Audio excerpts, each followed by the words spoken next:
It's Tuesday, and it's not Thursday, it's Tuesday. And we are recording the last episode of this season of e-commerce growth stories. I think is the 30th episode, and I'm super excited because I'm gonna end it with a great blow of internationalization. I have here with me today Sarah Sennett, the head of agency marketing at Swanky. Sarah, how are you Hi. doing? I'm really good, thank you. It's so nice to be here and awesome to be ending the season with you guys, especially on our favorite topic.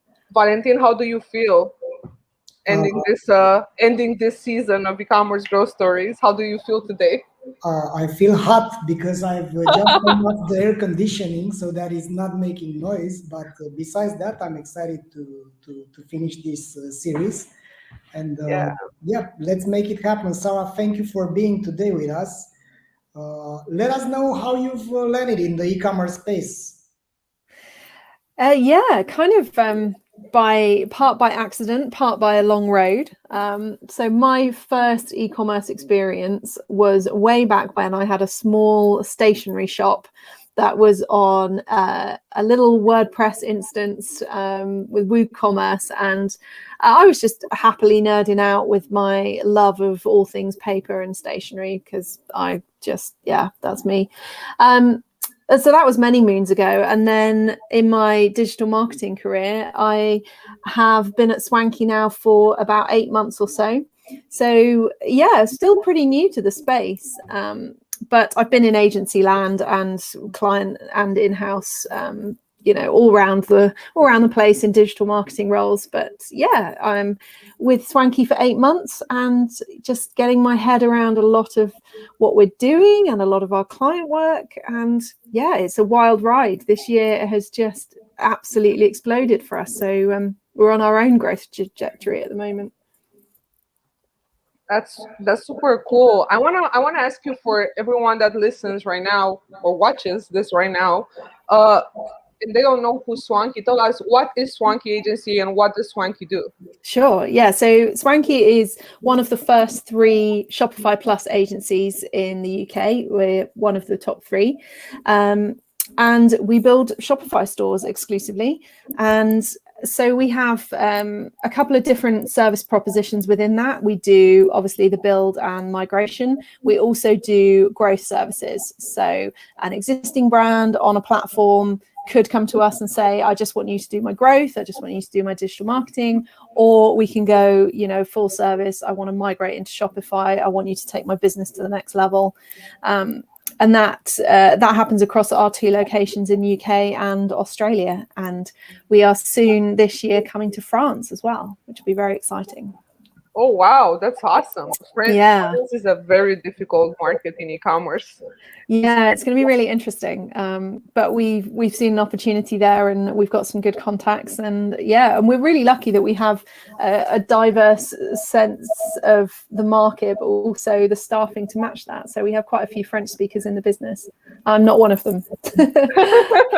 just before you start questioning me in French. How did you know I was gonna do that? Did I have that? I could see this conversation was about to switch languages, and I thought I can just about tell you my name in French. So I have a lot of learning to do. Cool. Then I'm gonna French it up. Yeah. So I wanna talk today about internationalization. So you guys, back in May, if I'm not mistaken, you guys dropped the bomb in the e-commerce market with literally the bomb, because it's a huge document. Yeah.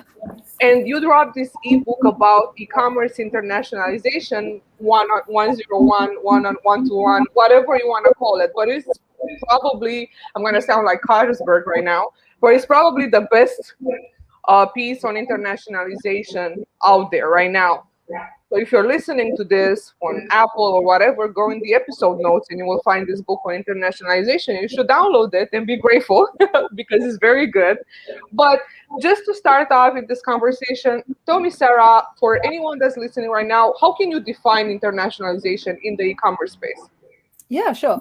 So there's a couple of different ways of thinking about it. Internationalization could be taking a completely new product or a completely new brand into a new market, or it could be taking your existing business into a new market. So either way, whenever you think about internationalization, you've got your domestic market that you would typically sell to in the same country as your operation, but internationalization is about taking the whole operation to a different locality. Do you think this is something that's widely understood? I'm going to go with no. I'm going to go with no. And I also think there's a lot of fear around it, just because there are so many potential moving parts, and it is not an easy thing to do. Otherwise, everybody would be doing it. But we, in this behemoth document that we have put out, all 118 pages of it, is the 101 guide to how to do it. And it's definitely not without the input of our partners like Juliana, who have the expertise to make this happen for businesses. Sarah, I have a question regarding what type of companies are you seeing differentiating themselves with internationalization? Because at the end of the day, you can build a differentiation through building new products on the same market, or you can go to other markets with the same product, or you can be completely crazy and go with different products, different markets. But from your perspective so far, what type of companies are the most courageous and open towards internationalization? Oh, that's a really good question. What companies are the most open? I think it comes down to whether the product market fit is right.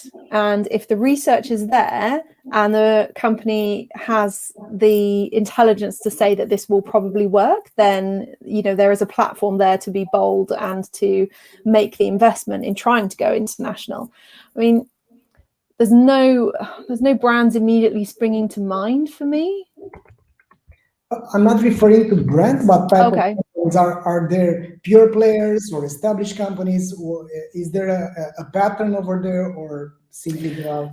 No, there's no real pattern to speak of, I don't think. I think it's very much down to the position of the business, and as Juliana would advocate, whether the product is right for the market.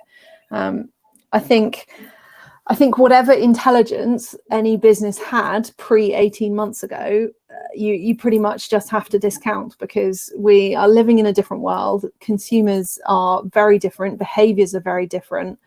What I am seeing in terms of response to online activity, to promotions, is that there's a lot of unexpected things happening. Previous benchmarks that we would have thought would be pretty well set in stone just aren't. It's not the same deal anymore. So I think consumers have changed a lot over the last 18 months. And, I think any research prior to that, you've got to take with a sensible judgment on your head as to whether it's still valid or not.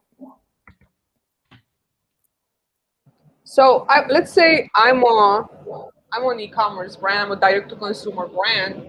I'm in the UK right now, and I'm selling, I don't know, jeans. I manufacture these jeans. People are buying them. They're excited. They look good in them. And I'm thinking, I wake up one morning and I say, you know what? I'm going to go and sell in Germany or in France. What are the top three worst mistakes that I will do if in this process? Like, what are the three things that I should absolutely not do when I'm going to start about, thinking about internationalization and actually implementing this around my company? I think the first thing is the tendency to go too big too quickly.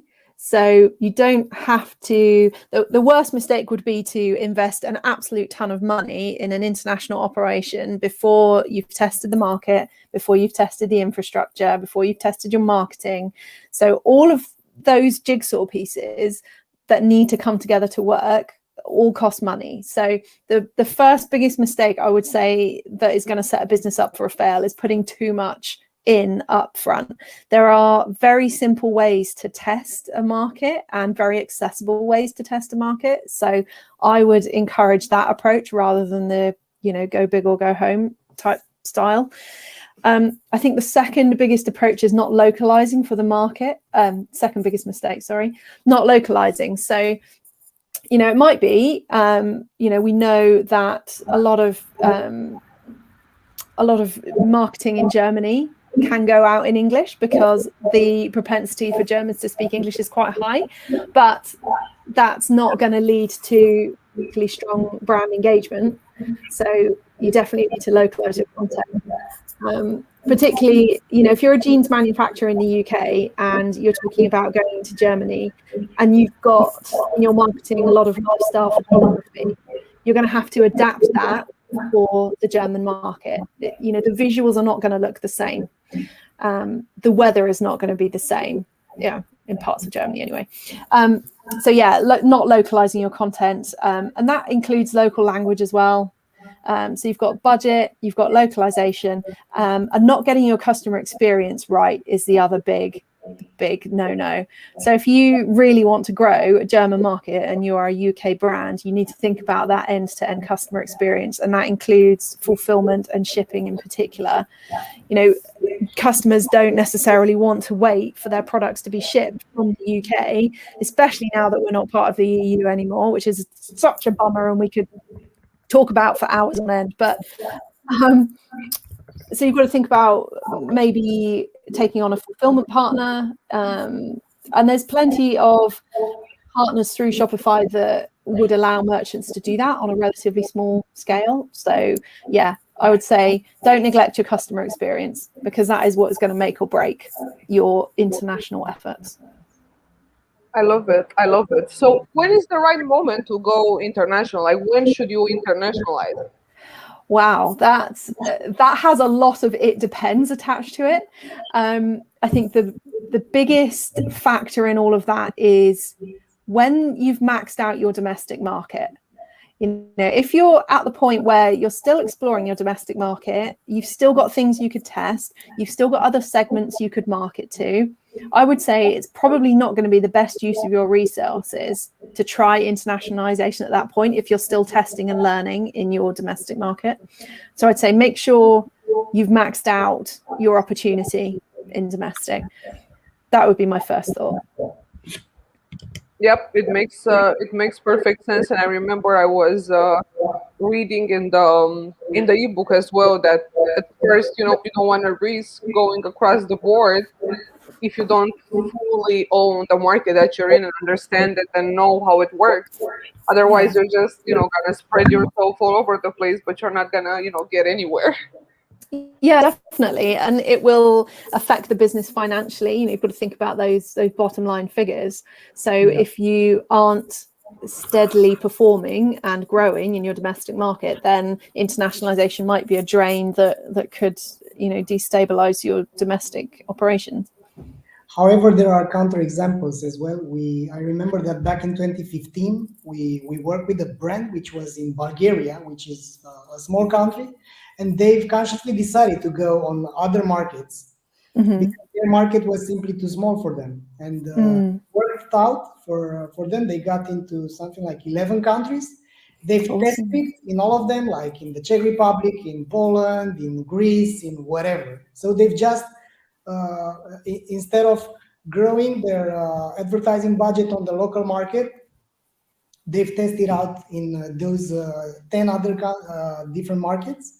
And eventually, they've picked the winners. And I remember that our approach since that moment was not to look only at the sales, but also at the customer retention patterns. Yeah.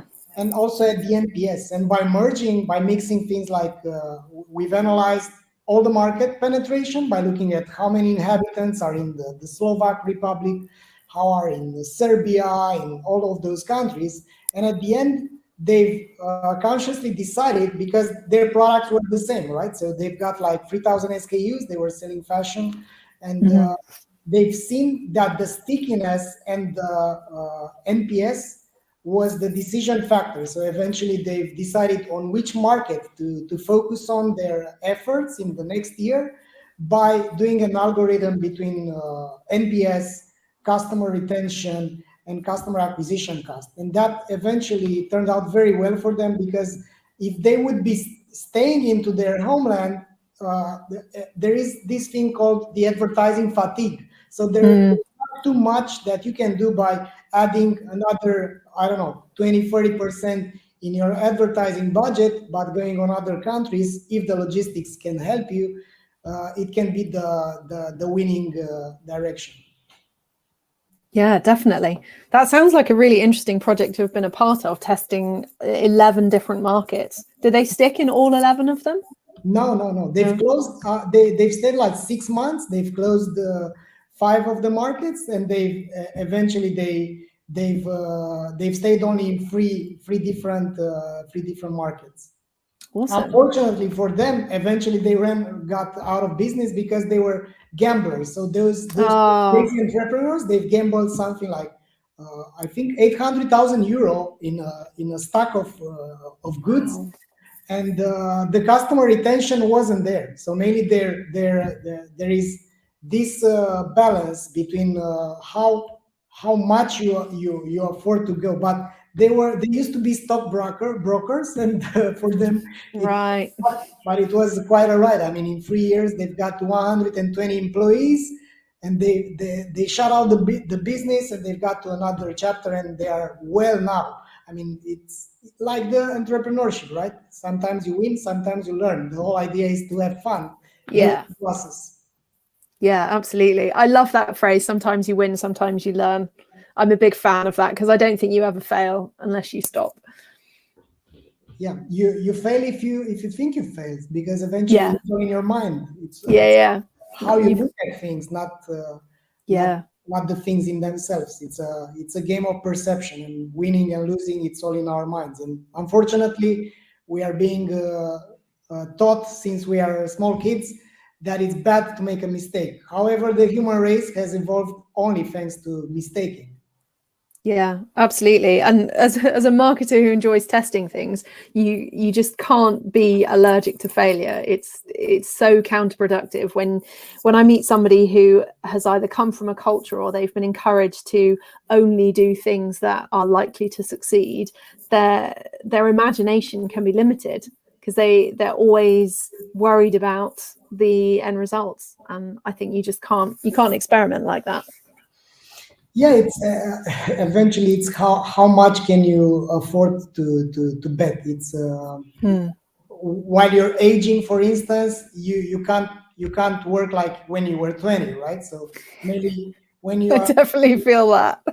when you are in your 20s, you can risk 95% of what you have. But when you are in your 30, 40, 50, then you are becoming not only attached, but your energy, your ability to start again is not that how it used to be. And I think that has a lot to do with the maturity levels of the companies. And too many companies, I think, looking at staying in their home markets, it's all about aging too quickly. So they become attached and to a traditional growth model, and that's why we are not placing bets on other countries. And I think this has to do with our own experience. I've been an e-commerce entrepreneur. I wanted to go regionally. My former partner didn't want that to happen, so eventually I've built my own company to address the global market. So again, that was a winning formula, even though at that moment I thought that this is not okay. It's not okay for your partner not to go in to address other markets. Talking about business models. So the basics of business development say that when you're trying to do something else, like build a business unit, because going internationally, it means another business unit. That's how you take your business. You have to separate it from the core. So the core is the company, the UK company, because since that was the example selling jeans, they will have to go through some sort of operational transformation to be able to work in another market. Because if you're trying to disrupt a new market with a new product or a new approach with the same people, you're going to end up disrupting yourself, because those people that you have already are used to working in a way that is not the new market that you're trying to address. So from an operational perspective, how does the to-do list looks like for a company that wants to sell internationally from an operational perspective? I think once you've got all of the I guess the admin side of it sorted, like you were saying about having a separate company, potentially a separate funding line, all of that stuff, of which I'm not an expert. I think the main thing that's going to impact the success is the customer service. So being able to deliver customer service in native language is absolutely going to make or break your customer retention and overall NPS, like we were talking about, satisfaction reviews, all of those things that come in the user journey after that purchase moment needs to be exceeding expectations. Otherwise, what you're investing in is a set of one-time purchases, and you're never going to generate any brand awareness or brand sentiment by just doing one-time purchases. That's not going to be sustainable, and acquisition costs will always be high. And the ideal nirvana is that you get to a point where you've got a really loyal community who are advocating for your brand, who can get customer service promptly in their native language, and it becomes a self-sustaining referral unit. I mean, that would be just like, I'm not talking reality, because how many times does that ever actually work in real life? But I think in terms of operations, customer service in the native language is absolutely one thing that I would prioritize.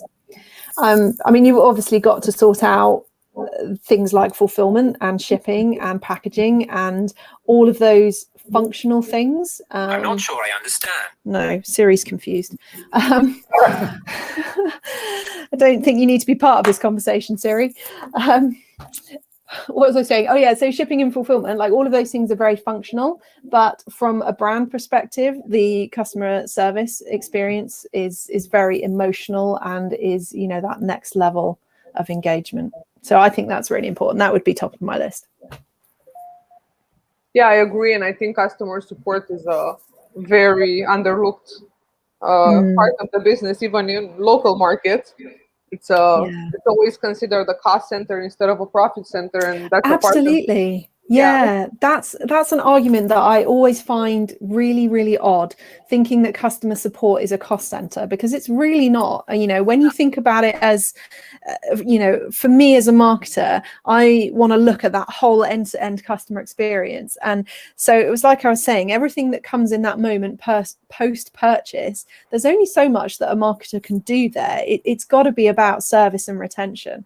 So if you're thinking that customer support is a cost center, then you really want to be thinking about the future of what that marketing budget looks like just to do a massive amount of acquisition if you're not focusing on support and retention.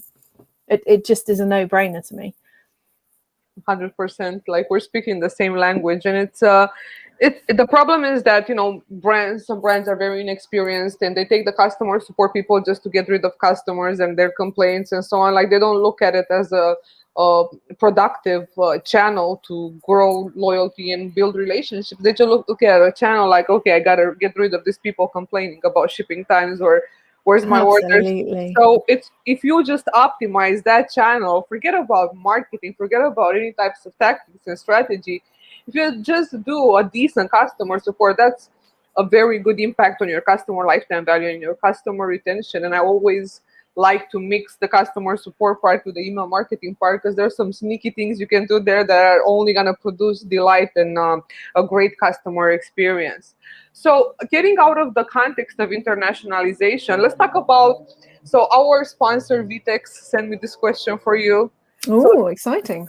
Yeah, so they said this: Sarah, what are 3 things that really, really, really, they're legit wrote 3 really the guys are fun, that excite you about e-commerce today? So what are the future of e-commerce today? Sorry, my bad.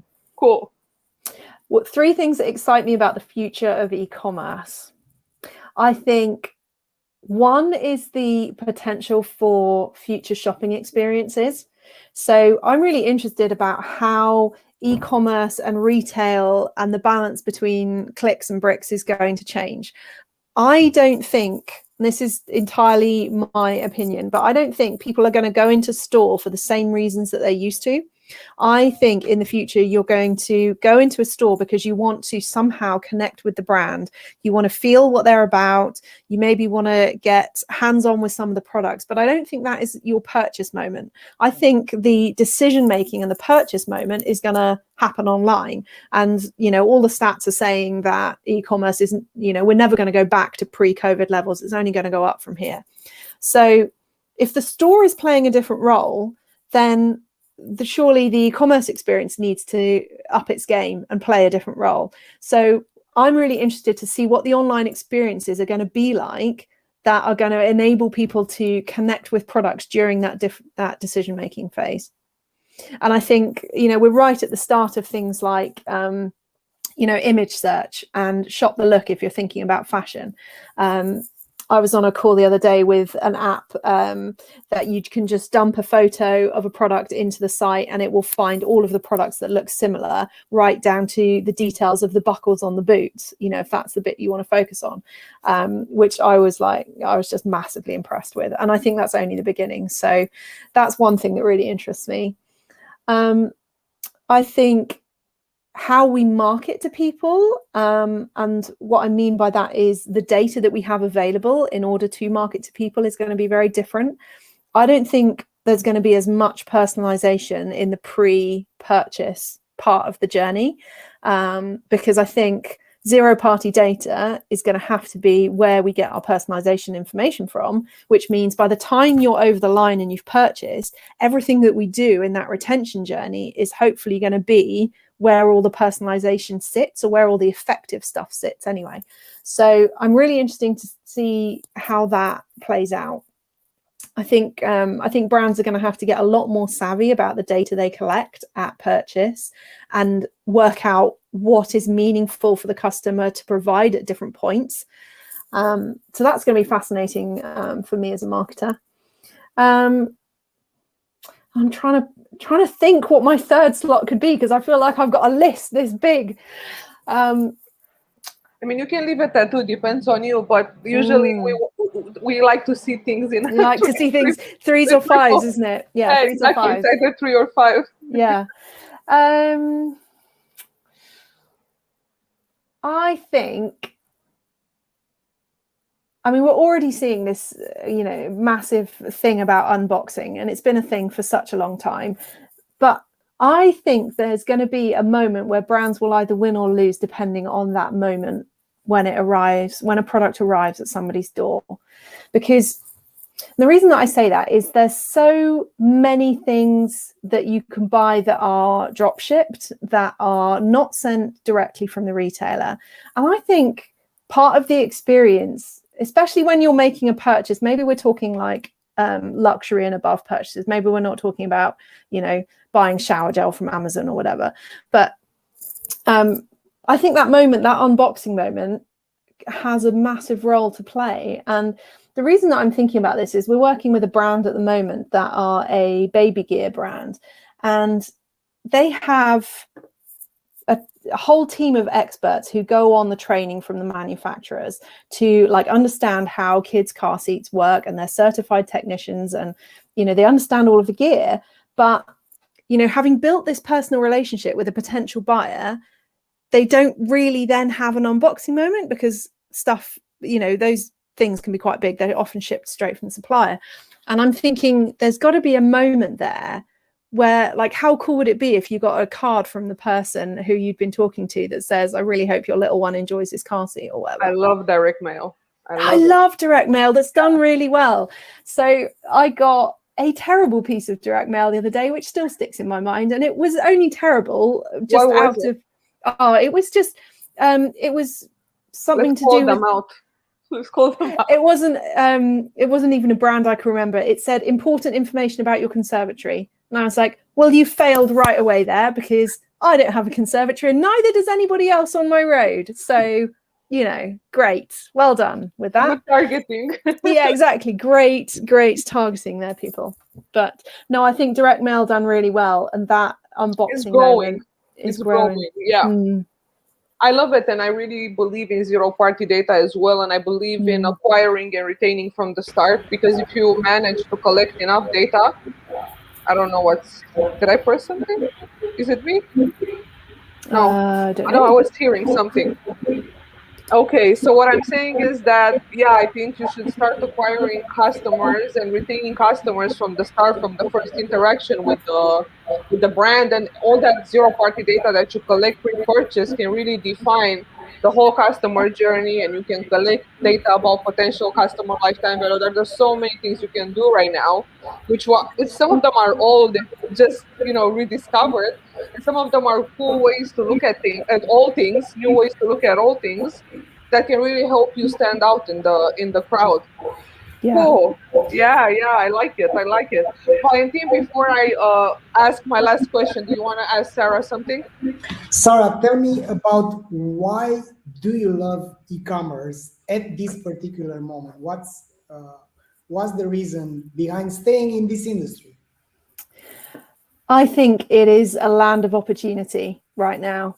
And the thing that I have always loved about e-commerce is that, I guess, idealistic moment that you have a small business producer, somebody who is making something beautiful, who can reach a potentially global audience from their workspace, which, could be a room like the office that I'm sitting in now. I could be a talented, amazing creator, which I'm not because I don't have great creative skills, but I just love that moment that one person creating something beautiful can connect with the whole world. And that it is a bit of an idealistic thing, but I love the idea that people can put stuff into the world that makes other people's lives better. And from a country which you don't know the name yet, or something like that. Could be from anywhere. I mean, yeah, I am probably a little bit behind the times because I've been in TikTok land and I've removed myself from TikTok land because I just get too addicted to it. But I am deeply loving Instagram Reels at the moment. And what I'm finding is that the algorithm has finally worked out that I'm interested in small businesses and creators. And it's showing me people making these amazing things that I would never have even thought could be a thing. And I guess I imagine there's a massive uplift in that kind of content because people have had time, 18 months of either being furloughed or having lost a job, or the world has changed so much. I think a lot of people have picked up new hobbies and they've turned them into small businesses, and I find that absolutely fascinating. I'm really interested to see what the next big brands are that come out of this time that we've been through. Excellent. Juliana, your last question.